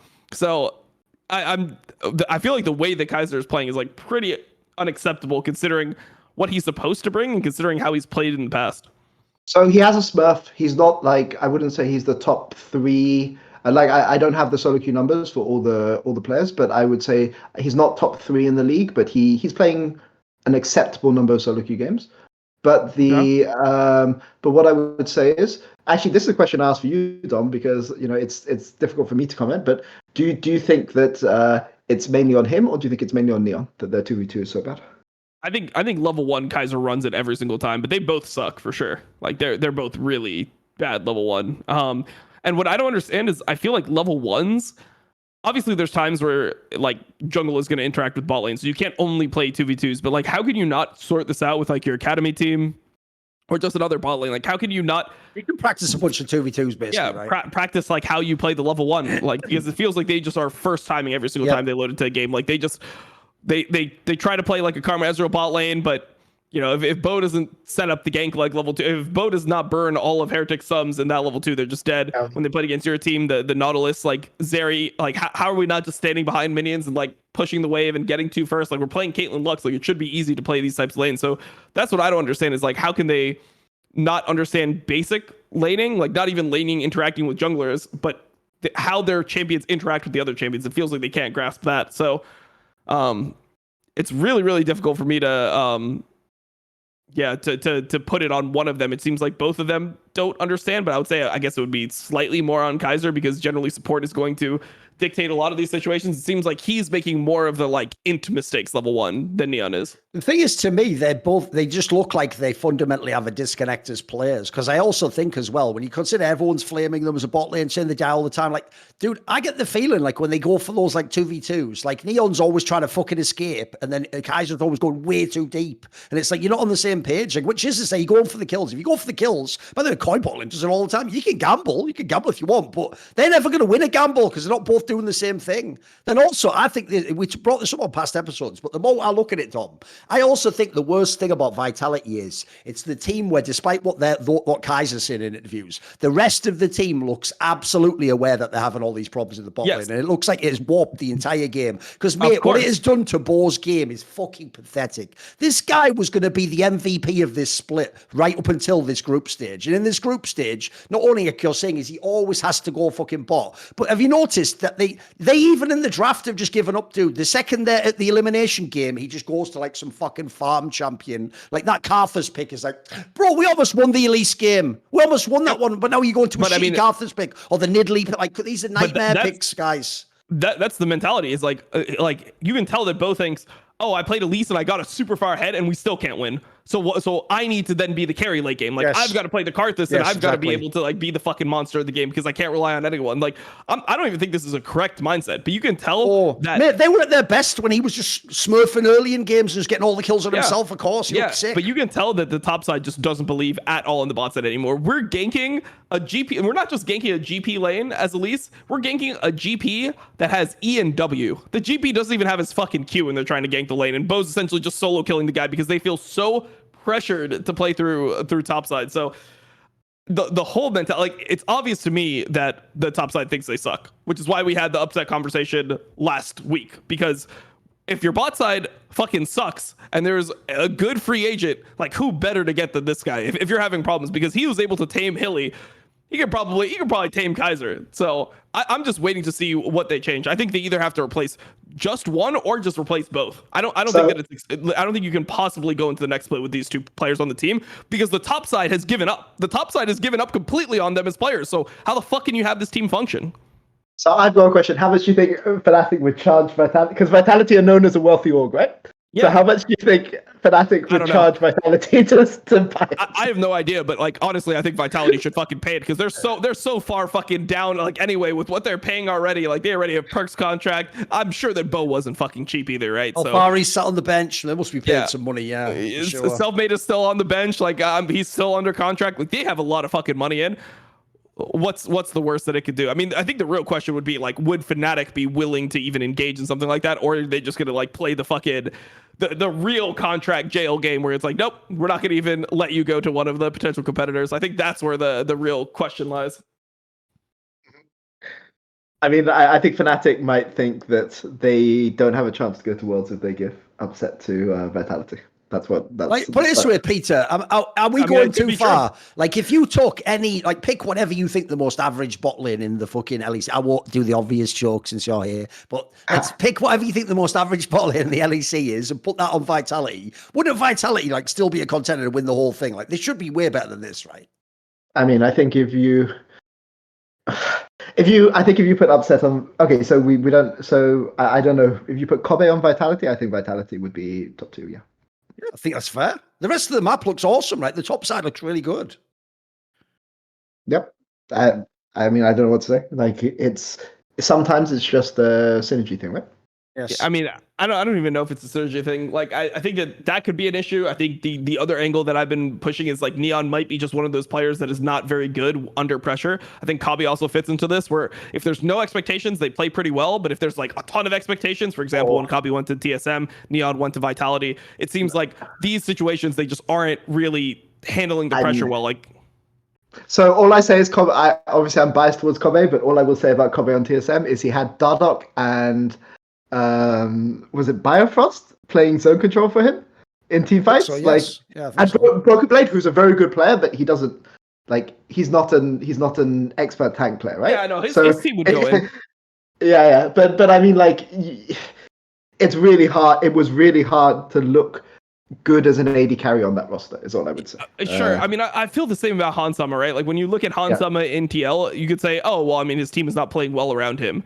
But you see times where Prince's team is not playing well around Prince, and he's able to make it look like he's fucking operating at a high level, that he's able to play the fights. And for some reason, when you look at Kabi and when you look at Hans in NA, they're, like, reaction time to what was happening in the fights was somehow worse. Like, when you look at Hans now, he seems very aware of what's going on in the team fight. And I don't know if that's his teammates prepping him or, like, you know, calling out certain things. Maybe he's used to having certain information so that he can react better. But it seems like on an individual level, they're not able to just appropriately react to what's going on in the games. Yeah, it's super interesting. Like, I think when Europeans go to NA, if they're like massive grinders, they really, really struggle in NA. So yeah, like I think that applies to both Hans and Kobe. But yeah, no, your point on Prince is fair, but Prince is the best player in the league now in NA. Yeah, this year. Sure. Yeah, sure, but that's just a point to show that like it's not impossible to look good on a. That's right. Yeah, that's fair. No. But even if it's not impossible, he does still have Impact, who's actually really, really good at playing in team. Right, I mean, what I would say about Vitality is this. Like, I actually think the way that the bot lane and the team had played in this group stage has actually robbed both Photon and Bo of potentially being the MVP of LEC. Like, both those players played a really great split in general. Maybe, yes, Bo allowed himself to be limited in draft. I thought Photon just played good almost the whole way through, mate. Like, when did this guy ever even have bad games? Like, even in the games they lose, he would be, like, getting ahead and getting solo kills. Like, this guy just looked really good. Like, I feel so bad for them because it's so rare. Like, here's the thing. I'm not usually the guy who thinks one guy like fucked it up for the whole team, because usually I don't think one guy can bring a whole team down. In this case, it's two people, but I do think they genuinely have been a massive detriment to the other players. They saw some shit. I'm telling you, after what I honestly blame Peter Dunn for their entire downfall, because after they lost that Zeri Nutlet, when they went into that review and they saw Zeri with boots level 1 and a Nautilus killing the Caitlyn Lux, they were never the same after that. That broke their fucking minds. Everyone topside saw how they played the level 1. They're like, oh, this is what's going on bot side? Lock me fucking Italy. I'll be down there level 2. Like, lock me Karthus. All right, I'm playing Elise. Well, we can't fucking gank bot. We know that for sure. So topside it is. Kill top level 3 of the game is lost. It actually broke them. That game, I swear to God, that fucking game broke them. So basically, your analogy is that game, this is a fucking deep reference, is like there's a famous story that I think it's like Nietzsche or something, some philosopher, like saw like a horse die in the street and it like permanently gave him like trauma and he was never the same. That was like their equivalent, was when they saw that bot lane kill him. Like, it just forever changed and they can never recover psychologically from that. Holy shit. That's a pretty good reference right there, Peter. That's a pretty good pull. It's a pretty good pull. That was a pretty That's good what I bring to the table. I mean, all I say is that like Photon had like his one bad game or like second bad game of the season in game 2 against SK, and it didn't look pretty. That's all I would say. Yeah. No, I mean it was a bad game. I mean, also Photon like dying game 1 is kind of what led to everything going down the shitter. Sure. I think the other thing that Vitality lost is their own identity, because in the early parts of the season, their whole identity was like just send Bo mid over and over again. How many times did he gank Perks' lane? He was ganking Perks' lane nonstop. Happened in the Mad Lions game. Yep. I mean, it was happening multiple times a game where they were just always going mid regardless. They'd at least play to burn a flash. They would just look for angles over and over again.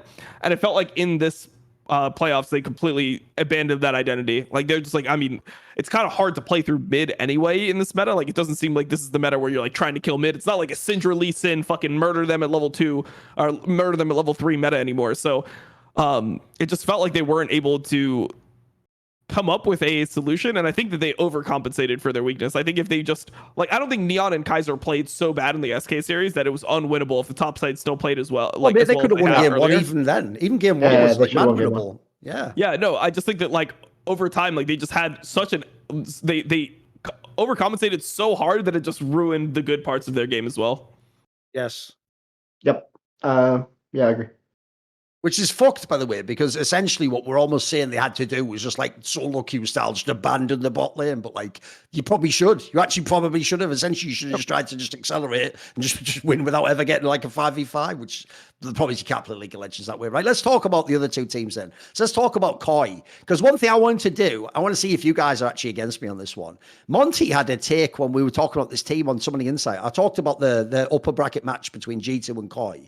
And Monty had a take I found very strange, because his take is he actually thinks that was like deceptively close and that really like, you know, like G2 was way better than Koi. Dude, I thought that series was very close. Like, remember, like Koi was actually had a decent little lead in game 1, and it was a position where like they could have just gone completely out of control with the bot lane.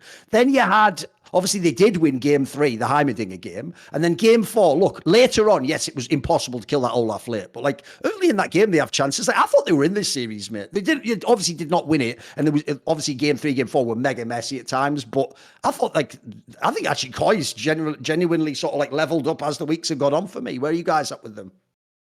You can go first, Peter. Oh, okay, so I think Corey would be better with Odo. I think they would win this series with Odoamne. If he was on like his old school classic I think they would win this series. It's hard to say because obviously he was doing a lot of I assume he was doing a lot of the shot calling last year. But what I would say with Koi is, so game one they could have won game one, but the problem is that they kind of did the Heretics thing where they all died chasing into jungle pathway into MF plus Maokai. So I mean I don't know if maybe they were a bit too excited, or it was hard to say. But sure, game one they could have won. Game four they kind of just got outscaled. I mean, so the frustrating thing for me about Koi is that Malrang is a guy that will take really, really, really high risks. But his way of taking risks is if he takes a risk and it doesn't work out, he's going to double down and take an even harder risk. And then a harder risk and the harder risk and harder risk. So a jungler like that can basically lose you the game solo. But often you disagree. It's basically unironically like the famous not the thing, the fucking MLXG meme on fucking Reddit. Like, when he's behind, when he's even, he thinks he is ahead. Like, he actually is like that with Malrango. I agree. He just doubles down over and over again until it's dead or he won the game. I don't disagree. I mean, he runs it. I mean, I don't know what it is with Malrang. Like, there is something that is like, it's like the uncanny valley where you're just like, is it human? Because you start seeing some things and you're like, no, this is like almost really fucking good. But then you see like some of the item builds and it's like, wait, what the fuck is that? Like, is he trolling or like what is actually going on here? So when I'm watching him play, I don't know. You're not sure if Malrang passes the Turing test, Tom. Like, is he a robot or is he real? Yeah, like I am deeply unsettled watching Malrang play. I think he is like probably one of the most unnerving players that I've witnessed play, because I can't, like, I want to think he's really good some of the time. And then there's just like this, like, it's like, okay, nice, he's ahead. But okay, he's going Chainsword, that's not the best. And then he pulls out like 2 ruby crystals and a fucking Aegis. It's like, wait, he's going Radiant Virtue, but is he actually completing the Chainsword? Like, it actually just is emotionally disturbing to me to watch him play. Oh, you also can't handle the roller coaster of his builds, where it's like, because he is like, have you ever seen that famous, it's like a famous TikTok if people haven't seen it, where there's a woman and she's like doing one of those duets where you're watching someone else's video. And on the video, it's one of those ones where someone else, like, like the thing for little kids where it's like, there's a circle to put the cylinder through. There's the one, people might know the one I'm on about. And the problem with those is essentially there's a flaw, which is actually nearly all the shapes can be made to fit through the square hole. And so it's one way to tilt that woman. The guy's just going like, and where does the cylinder one go? And she's going like the circle, because it'd be really satisfying to see. And he goes, that's right, in the square again. She keeps putting that's like Malran's whole thing. She keeps doing that over and over again. It's like, fucking hell, please. Yeah, no, I mean, so I came up with like a couple theories. So I'm just essentially like a old conspiracy theorist now. And now on my stream, I've actually came to the realization that the way he builds is actually harder to do than if you were to be right like 70% of the time. Because by being wrong in every single build that he does, he's wrong all the time, right? Okay. Yeah. Okay.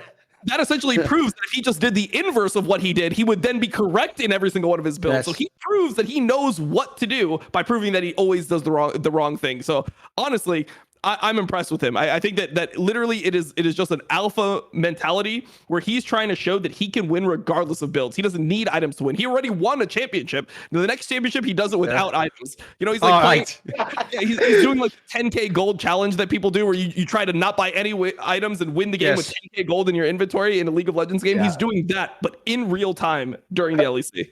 So now it's Rock Lee. It's the Rock Lee thing, no, with the weights. Training weights. That's what it is. I mean, all I would say is that G2 clearly did their prep right in the series on Malrang. They like had good wards to pick him out. But I think that so there's a lot of. So I just realized that we had to play Koi next season, so I need to rephrase this. I need to think about exactly what I want to say here. Okay, so there are tendencies on certain players on Koi to chase kills, play really, really aggressively, just try to min-max every single thing when you just need to sometimes just take small wins. And I think that Koi this season, they were a much more disciplined team last year than they are this year. And I think you saw this in the regular season. I think they were only 4-5 in regular season, right? But they, I think in regular season, weren't they 7-8 or like 6-7? Like they were pretty low, weren't they? Yeah, no, 6-7 but I mean, maybe? 4-5 is 4 wins, 5 losses. Oh, okay, 4-5. Okay. Yeah, okay. And then they had 2 very, very disciplined games against SK, who gave them, like, I mean, they just won the game hard through mid jungle against SK. And then, yeah, against Vitality, they kind of won the game hard through bot. So their mid game discipline hasn't been tested in group stages until now. And I think this is where. So I don't know what Odo was doing on Koi last year, but I know Odo, when he was on Splice, was the type of guy who, if you were being disciplined, not this ill-disciplined, if you were chasing kills and things like this, he was willing to get like really angry in comms. I can say just, what the fuck are you doing? It's like, paraphrasing a little bit, like come mid on this wave and things like this. And it's very clear that sometimes in that G2 series that they were chasing too much. And I don't know. I think they probably lost a voice who was willing to do that. So I think that was really, really clearly missing, and I think that's going to be really interesting in future Mad Lions versus Koi series, because Mad Lions will punish you really, really hard if you're not disciplined against them. So in the beginning. No, I get the point on that. Like, I've always thought, like, I even think you're right if you think about the way the series played out. They definitely were mad horny for loads of those fights and skirmishes. Whereas, like, when I think of when Rogue and Koi are at their best, they're supposed to be a bit more controlled like that and, like, properly fight the 5v5, like, let you fight into them if they have, like, an Azir or something. But they definitely were going, like, it's like they wanted to coin flip some of those games. Like, that game 4 was insanely messy. Come on, what are you supposed to do there? Yeah, for sure. I like how I took the Koi versus G2 angle and I just flamed Marong's build somehow during all of it. I mean, good. Overall, I think they're just a weaker version. Just to give my actual take out here, I think they're just a weaker version of what they used to be. Somehow their bot lane is playing a very similar meta for most of the split, but they got worse at the meta that they were good at before. And Shigenda is now just becoming a poor man's IWillDominate. There's one thing that I think he's better at than Odo at, which is the way that he gets the CS leads. It feels like he really understands waves and how to, like, when to freeze, when to push, how much to push, when to, like, trade hard. He just has a very good idea of how to get his CS leads, but it just feels like he's not very good with gold. Like, when he gets gold, I don't feel like he's going to do something with being an extra 400, 500 gold up. It's just, not the best look for me. But overall, I mean, the team played fine into G2, but I don't know. G2's just on another level. Like, G2 just, they're so much better than the other teams to split when it comes to how they snowball when they're ahead, and even when they're behind. It feels like you never watch a G2 game and they're all having one of them's having a bad game or two of them are having a bad game. It's normally like they're either all running it down together or they're playing well, and they just play well most of the time. So it seems really hard to win. Yes. Yeah, I think that's fair. Sorry, just one last thing on Segenda before G2. Like, I think that the advantage that Segenda had in his champion pool over Odo, like the carries that he plays, which you could argue, although it's hard to judge against ERO opposition, that maybe he could play at a better level than Odo. You have to be incredibly vocal and you have to make the game around you, right? And I think as a rookie, well, he's not a rookie, but as somebody coming into that team, which is like a championship winning team, and you go and say, come top on this wave for Fura or something like this, and they're not going to be ordered around by some guy who's just come up from ERLs. So I would say that. For G2, I think G2 are a team that are really, really, their bot lane is kind of smurfing. Like, I think Mickey is probably the best. He could be the MVP as well, right? I mean, if I was voting, I would say Mickey's MVP. I think it's not unfair if you look what he's done compared to everyone at his role. He's been amazing. Yeah. I had him too. On another show, that was already removed, so I made an argument for Exakick, but yeah. I mean, Exakick's a fine one too. Like, I'd also say this as well. Like, the other thing as well for me is one thing we've done a good job, I think, of making a case on this show is that, like, look, Yike isn't like the best jungler in the whole fucking LEC. They've set him up very correctly. And one thing that's definitely helped him is, of course, he can play all these crazy fucking champions where Mickey X is just permanently engaged. Like, that's going to help. Like, the way they've actually, like, brought this team together is very impressive, Peter. What do you think? Yeah, I mean, like, Yike from in ERLs, he was not mute, but he was on a scale of like 1 to 10. Where 10 is super vocal, he was like a 3 or something, a 2 or 3, which is low for a jungler. I think, like, on his team, Iker and DOS were doing a lot of shot calling for him. So the fact that they managed to incorporate somebody like that into G2 G2 is very, very impressive. I think he still makes some kind of basic pathing mistakes sometimes that get covered by his mid and bot lane. But yeah, I mean, I'm impressed by how well he's done and I think that how well he's improved. But the big test for somebody like this is when, they're not stomping 2v2 bot and 1v1 mid, and the enemy support is contesting him in the river, right? And let's see how he reacts then. He also has some fucking amazing follow-up, like, mate, the amount of times, like, Caps is with him or Broken Blade or something. Like, it must be the dream start if you're a rookie jungler, put that way. Yeah, for sure. Yeah. I mean, he's good. I mean, he looked like the real deal in ERLs, and he's still looking solid. I think the way that he plays, like, the map and how he snowballs games is really good. I mean, I guess the biggest question for G2 is, like, what happens when they're not stomping early games? Basically, like if they go international, when they go to MSI, right?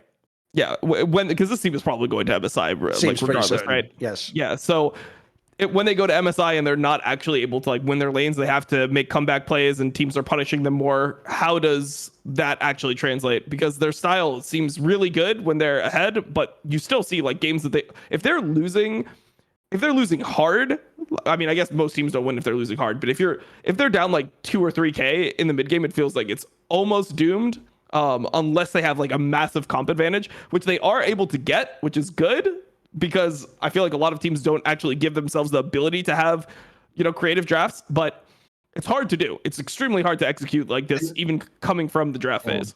Didn't they pick Udyr once into, like, the most anti-Udyr comp you can possibly get? Yeah, it was versus Vitality. Yeah, I remember that game. It was, like, impossible to play Udyr in that game. But, like, what I would say, so it may seem a bit ridiculous for a coach of the 8th place team to say this, but basically, there's the winter split and spring split, if they're won by different people, mean that different teams qualify for MSI. And all I can say is that looking in scrims and looking at stage performance, I'm just cheering really hard for G2 this winter split, right? To, like, give the opportunity for a good spring split performance to get somebody to go to MSI, because this team is very, very impressive. That's what I would say.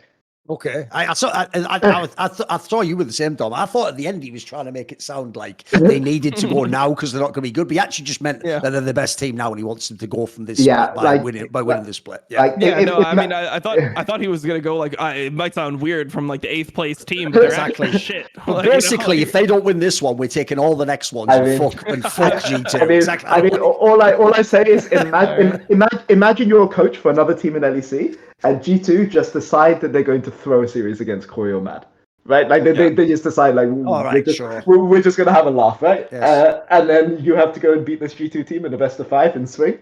Like, it's intimidating. Obviously, let's be realistic, right? This is a team that, maybe I'm showing a bit too much respect for them as a coach for another team, but let's be frank, like, they are very, very strong right now, and obviously we have to find a solution against them. But all I would say is that they're a team that's very, very well prepped, and that they're a team that is ruthless when they are ahead. That's what I would say. So the previous iterations of G2 would sometimes mess around a little bit too much, but this G2, if they're going to int, they're going to int in the early game, but they will close out. Yeah. I mean, at least they're winning some of their games, because, like, in this series, this is the first time where we actually saw, like, some comebacks. I mean, I think that they had stylistic, like, wins, and I mean, they definitely did get some help from Koi. Like, it wasn't really that G2 was making a comeback play from behind. It was like that Koi was over forcing. Yep. But I mean, at least they were able to, like, catch the throws, whereas before it felt like they would kind of, like, shut down a bit.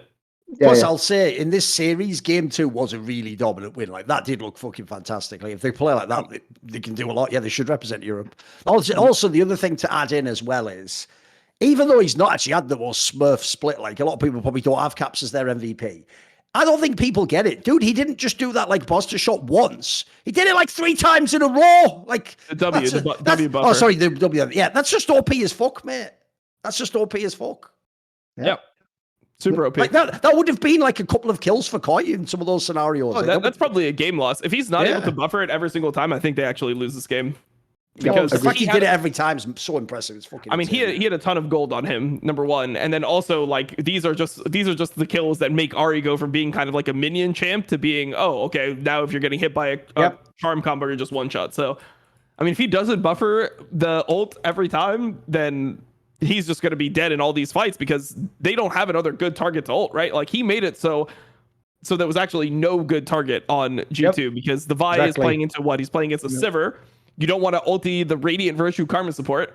The other one's a Maokai and the last one's an Olaf. Like, who the fuck else can you ult? Yeah, exactly. So, I mean, they lose the game at this dragon fight if he doesn't buffer the ult. Like, he's just getting absolute one shot here if he doesn't buffer the ult combo. So, yeah, impressive from Caps. I've never seen anyone be able to do it that consistently. No, exactly. The idea you just like to do it once would be cool, but he just did it like every time it mattered, every fucking time. Because like I say, that was the way back into the game. Whereas then they're unkillable. Like the Olaf just kills everyone, doesn't he? Like just game over when he presses R. What do you want?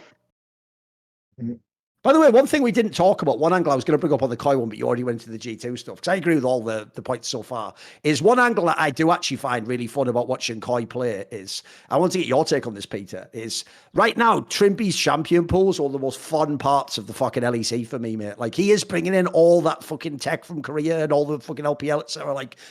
Like that fucking Kalista game was super exciting to watch. Like there was so many moments where he could have had one extra kill or he came in. Like, what do you think on this? Because it seems like he's the only person of the Western supports that plays like almost everything right now. Yep, I think that's fair. His Soraka is also incredible. I mean, what I would say for Trimby is Trimby has always been probably the best. No, I mean, definitely. I'm just trying to think. He's always been the best Western support on range champions. But meta is changing away from that right now towards melee champions. So let's see how he does next split. But definitely he is the only one, and I include Mickey in this, who is as consistent as he is on those champions. But obviously Mickey is required to do a different role for G2, right? Yes. So yeah, I think that's impressive. And you know, this is something that Koi were very good at last year. I think Koi were Rogue were the only team in Europe that I would consistently trust with Caitlyn Lux. Last year, and I think comp enables that. You don't trust, too, right? What about Neon Kaiser? You trust their Caitlyn Lux? Yes, especially when they're playing against us. I definitely trust it, and I think they should keep it. But I think that the thing that I really like about Trimby is how they play their limits on when they're stepping forwards, right? And when Trimby is caught in a position where he is too far forward or he's out of position, comp will cover him. Often at expense of summoners if he has to, right? So it's not just the Trimby thing. So I think that those two together are just very good, like very, very strong in this meta. And you know, I'm just trying to think Caitlyn Lux in this meta. The only other team that can do it at like a reasonable level is SK, and there's a massive gap between how SK play Caitlyn Lux and how Koi play Caitlyn Lux for sure. Yeah, I just feel like Koi just their bot lane when. I trusted them more before. Like they had all the answers, right? If you picked an enchanter, they were gonna run like the Kalista Soraka. They had the Caitlyn Lux. They have the Nami Lucian. But now it just feels like I don't trust them on Nami Lucian anymore. When Koi get Nami Lucian, I think that they're gonna lose the game. I don't know what their win rate is on it, but it feels like they lose almost all the time where they get it, or they're at least just not effective bot lane when they play it. Yeah, but I think that's more about how they play mid game, right? How they contest mid wave. Well, I think even their like laning phase looks worse as well. Sure. That's fair. Hard for me to say. Yeah. All right, there's one last topic we should hit before we're out, which is they just announced, well, they didn't just announce, Wooloo just announced, it was just leaked, which, I mean, he's normally been pretty accurate, that the mid lane for Astralis will be leader. So I wanted to get everyone's thoughts on leader joining Astralis because, it was just announced right now, or just, I guess, leaked right now that that's the case. I mean, put it this way, all I'll say is this. If you have a team that features Finn, 113, Leader, and Yonghoon, this is either going to be amazing or Int City. Like, those guys, holy shit, what's that even going to be like, dude? Like, Cobby, by the way, you're actually playing on Nightmare mode now, mate. Like, the idea you're even getting to a late game team fight, it didn't happen, bro. Just forget about it. Just start hitting up your agent, basically. How's he ever going to get a team fight? Look, I mean, look, they got 113 Leader, my lord. I don't even know if that'd be good in ERLs, dude. What the fuck? I even like leader, but what's the point? What's the point in this? I mean, they think like, hey, if our mid lane's gonna fucking run it down every game anyway, at least have some good games in there, have some carry performances in there. Might as well play Yoni or two, exactly. I mean, it's just further chance for somebody to come back from NA, a European player to come back from NA after playing pretty badly and show that it's just too hard for Europeans. We haven't seen that before. It's not like Han Sama is just on like the best team right now. Like, yeah, exactly. Clearly, this is the first step. Real one. Yeah, I mean, I will say that leader in NA was rough in academy, but he didn't get full split, he didn't get full chance. He's one of those grinder guys who will really suffer with the solo queue ping and things like this. So yeah, I mean, that if you'd asked me who was going to be their mid laner, I would have not have him in my top 5, but because I didn't even think about him. But yeah, it'd be really, really interesting to see how things go. I know he has quite a strong personality, so that should be fun to see how. Well, 113 had struggled a little bit with strong personalities, I think, in K-Corp, so we'll see how he does. Who could he be talking about? It must be Hantera. Hantera has a strong personality. That must be it. Yeah, I mean, couldn't get along with the bot lane because Hantera was just yelling at him all the time. That makes sense, Peter. I follow you there. Exactly. Yeah. No, the joke is I used to call Kobe Reckless Light, but at the moment it'd be more appropriate to call Reckless Kobe Dark. There you go. Not bad. Wasn't bad. That was all right. I'm not touching it. That was a bar. I will just not touch it. That was a bar, I reckon. Yeah, not bad. Right, anyway. I'm not getting cancelled. Obviously, leader is not technically a sub. But speaking of subbing, if you actually wanted to, look, we appreciate Twitch subs, but actually the best way you can support Last Free Nation is to get a Discord sub, because they now offer the subscriptions on Discord. We get to keep 90% of it. So if you do, you can ask questions, not on this show, but you can ask on Somebody Insight, Best but by the numbers and the 4 Horsemen. And if you ask me, that's the end of this episode.